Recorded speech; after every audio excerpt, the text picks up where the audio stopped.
میں اب کچھ آیات رکھتا ہوں آڈینس کے بھی سامنے کہ موٹیویشن لے اس سے. دیکھیں سب سے پہلی بات تو یہ ہے کہ رزق لکھا ہوتا ہے, اور یہ صحیح بخاری سے کانسیپٹ واضح ہے کہ جب بچہ بلڈ ہو رہا ہوتا ہے ماں کے پیٹ میں تو جبرائیل علیہ السلام آتے ہیں 40 دن بعد ہے غالباً یا 4 months بعد ہے, تو وہ اس کی روح جب پھونکتے ہیں تو ساتھ میں 4 چیزیں لکھی جاتی ہیں, ڈیسائیڈ ہوتی ہیں, اس میں رزق بھی ہے.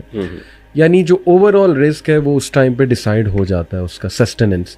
ہاں اب یہ اس پہ ڈپینڈ کرتا ہے وہ سسٹیننس وہ کیسے لے, یہ اس کی چوائس ہے. پھر یہ کہ کبھی وہ سسٹیننس میں سے کچھ حصہ زیادہ مل جائے گا, کبھی کم مل جائے گا. اس کو میں ثاقب بھائی ایکسپلین کرتا ہوں principle of conservation of energy کے اس حوالے سے کہ دیکھیں there are different types of energies but overall energy conserved ہے, اس کی ویلیو ایک ہی ہے. کبھی وہ کائنیٹک انرجی بن جاتی ہے, کبھی پوٹینشیل, کبھی کیمیکل پوٹینشیل, کبھی کوئی انرجی تھرمل انرجی وغیرہ وغیرہ. تو آپ کے رزق کے ڈفرینٹ طریقے ہو سکتے ہیں کہ آپ حاصل کرو رزق کو, اور کبھی زیادہ آ جائے گا, کبھی فراوانی آ جائے گی, کبھی اللہ ہاتھ کھینچ لے گا. ہاتھ کھینچنے کی وجہ کہ واپس آ جائیں, توبہ کر لیں, سیکھیں کچھ, ٹھیک ہے, میں بھی اللہ آپ کو گرو کرنا چاہ رہا. تو یہ بہت کرسٹل کلیئر نا ہمیں مسلمانوں کو پتہ ہونا چاہیے ایٹ لیسٹ کہ رزق من جانے والا ہے اور اس نے لکھا ہوا ہے. کچھ لوگ ثاقب بھائی اتنی محنت کرتے ہیں اس مقام پہ نہیں پہنچتے. کتنے پراپرٹی ڈیلرز ہیں جنہوں نے شاید ملک ریاض جتنی محنت کی ہو, لیکن دیکھیں اللہ نے ان کے حصے میں لکھا ہوا تھا. تو یہ ایک پہلی چیز. دوسرا دیکھیے یہ آیت بڑی انٹرسٹنگ ہے, یہ ہے جی سورہ رات کی آیت نمبر 26 ہے. اللہ کہتے ہیں کہ والذین صبروا, وہ لوگ جو صبر کرنے والے ہیں. دیکھیں صبر کا تذکرہ پہلے ہے, اور آپ کی باتیں شروع سے آپ یہی کہہ رہے ہیں کہ دیکھیں اس میں صبر ہے. ایک دم سے آپ کہیں جی کوئک سب کچھ ہو جائے تو دیٹ از ناٹ پاسبل. اور وہ صبر کس چیز میں کرتے ہیں؟ سیکنگ دا رزق of their Lord, the countenance of their Lord, and establish prayer. ساتھ بتا دیا کہ وہ اقام الصلاۃ, وہ نماز قائم کرتے ہیں. اور وانفقوا مما رزقناہم, ہمارے دیے میں سے وہ خرچ کرتے ہیں. کس طرح؟ سرا و علانیہ, سرن و علانیہ, سیکرٹلی اینڈ پبلکلی. اور اگلی کوالٹی کیا بتائی؟ وَيَدْرَعُونَ بِالْحَسَنَةِ السَّيِّئَةِ, اور وہ برائی کو اچھائی سے ریپیل کرتے ہیں. یعنی ان کی ڈیلنگز, آپ نے کہا ڈیلنگز اچھی ہونی چاہیے, تو وہ ڈیلنگز اپنی بہت اچھی رکھتے ہیں. تو پھر ان کے لیے بہت رزق ہے اور ان کے لیے آخرت میں ایک بہت اچھا گھر ہے. آپ دیکھیں کہ سارا کوزے کو سمندر میں بند کرنے والی بات ہے. اللہ نے بتا دیا کہ نماز ہے, نماز سے رزق بڑھتا ہے. نماز جو ہے وہ تمہیں بہت سی چیزوں میں چیک رکھے گی. پھر یہ ہے کہ وہ صبر کرنے والے ہیں, صبر کرتے ہیں. پھر یہ کہ وہ سپینڈ کرنے والے ہیں, سیکرٹلی اور اوپنلی دونوں سپینڈ کرنے والے. اور پھر یہ کہ وہ احسان کرنے والے لوگ ہیں, یعنی ریپیل کرتے ہیں گڈنس کو, ایول کو گڈنس کے ساتھ. اور کچھ طریقے کوئکلی میں بتاتا چلوں اسلامکلی رزق بڑھانے کے طریقے, کیونکہ ثاقب بھائی میرا جو پرسپیکٹیو ہے جتنا میں نے پڑھا ہے, ہمارا برن آؤٹ سے زیادہ برکہ بیسڈ کلچر ہے. یعنی ٹھیک ہے کچھ چیزوں میں برن آؤٹ بھی کرنا پڑتا ہے, انڈرسٹینڈیبل ہے, لیکن وی شوڈ لک فار برکہ بیسڈ تھنگس جس سے پروڈکٹیوٹی بھی بڑھے اور برکت جو ہے وہ بڑھنی چاہیے. تو اس کے کچھ طریقے ہمیں ہمارے نبی صلی اللہ علیہ وسلم نے بتائیں. سب سے پہلا تو جی دیکھیے نماز ہے.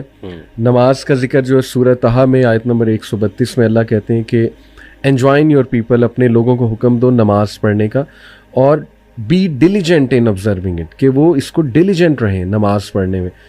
اور we do not ask you to provide, it is we who provide for you, and the ultimate outcome is only for the people of righteousness. اللہ کہتے ہیں کہ ہم ان سے کچھ نہیں مانگ رہے, ہم انہیں دیں گے. نماز جو ہے جو بھی پڑھے گا اللہ سبحانہ تعالیٰ اس کا رزق ضرور کھولیں گے, یہ یہاں سے ثابت ہو گیا. دوسرا جی دعا ہے. دیکھیں ہمیں تو دعائیں مختلف طریقوں سے, آپ کو پتہ ہے میں عمرہ کرنے گیا, ماشاءاللہ مجھے ایک دعا پتہ لگی زمزم پینے کی. ابن عباس رضی اللہ عنہ دعا پڑھا کرتے تھے, اللہم انی اسألک علما نافعا ورزقا واسعا اور وشفاء من کل داء, کہ اللہ مجھے علم نافع دے, میرے رزق میں وسعت کر, اور مجھے ہر بیماری سے بچا لے. آپ دیکھیں کہ زمزم پی کے یہ رزق کے بڑھانے کی دعا جو ہے وہ کی جا رہی ہے. پھر ہر فجر کے بعد ہمیں حکم ہوا ہے دعا پڑھنے کا, فجر کی نماز کے بعد اللہم انی اسألک علما نافعا ورزقا طیبا وعملا متقبلا, کہ اللہ میں علم نافع کی دعا کرتا ہوں, رزق ایسا جو طیب ہے جو نفع دینے والا ہے, جو بڑھنے والا ہے, اس کا سوال ہے, اور ایسا عمل جو قبول ہونے والا ہے. تو آپ دیکھیں کتنی یہ خوبصورت دعا, اور بھی بڑی دعائیں. پھر استغفار ہے. اب یہ بات ثاقب بھائی, میں نے چیمبر آف کامرس میں میری ٹاک تھی, وہاں پہ میں نے باتیں کی نا کہ آج کل مایوسی بڑی ہے تو ہمیں یہ کریں. تو مجھے نظر آ رہا تھا کچھ لوگ شاید تھوڑا سا فیل کر رہے تھے کہ یار یہ کیسی باتیں ہیں. تو میں نے اس بات کو فیل کر لیا کہ سننے میں ہو سکتا ہے آپ کو امپریکٹیکل باتیں لگ رہی ہوں کہ یار یہ اتنی عام سی بات ہے کہ استغفار کرو آپ کا رزق بڑھ جائے گا, ایمان لاؤ رزق بڑھ جائے گا. تو پھر میں نے تھوڑا سا انہیں سمجھایا کہ یہ عام باتیں نہیں ہیں, ان میں پورا ایک فلسفہ ہے, پورا ایک سائیکالوجی ہے ان کے پیچھے. یعنی دیکھیں نا, استغفار کرنے والا بندہ ہمبل ہی ہوگا, صابر ہی ہوگا, اس میں اللہ وہ ایٹریبیوٹس ڈال دیں گے جو ریکوائرڈ ہیں آج کل کے حالات کا مقابلہ کرنے کے لیے. تو یہ ہے جی سورہ نوح کی آیت. اس میں اللہ سبحانہ تعالیٰ حضرت نوح علیہ السلام کو انسٹرکشن دیتے ہیں, اور حضرت نوح آگے اپنی قوم کو انسٹرکشن دے رہے ہیں. حضرت نوح کہتے ہیں فَقُلْ تَسْتَغْفِرُوا رَبَّكُمْ إِنَّهُ كَانَ غَفَّارًا, کہ اے میری قوم کے لوگوں اللہ سے استغفار کرو, بے شک اللہ بہت معاف فرمانے والا ہے. یرسل السماء علیکم مدرارا, اس کا رزلٹ کیا ہے کہ وہ آسمان سے برسائے گا تم پر مدرارا, یعنی بہت ابنڈنٹ رین, بہت زیادہ رین. اور وَيُمْدِدْكُمْ بِأَمْوَالٍ, اور اضافہ کرے گا تمہارے مال میں. سب سے پہلے اموال کا ذکر ہے, مال کا. وَبَنِينَ, تمہاری اولاد میں. وَيَجْعَلْ لَكُمْ جَنَّاتٍ, اور تمہارے باغات میں, جو تمہارے کھیتی باڑی ہے, اریگیشن ہے, اس میں. وَيَجْعَلْ لَكُمْ أَنْهَارًا, اور اللہ ریورز کھول دے گا تمہارے آگے. اب یہ دیکھیں سارے دنیاوی فائدے.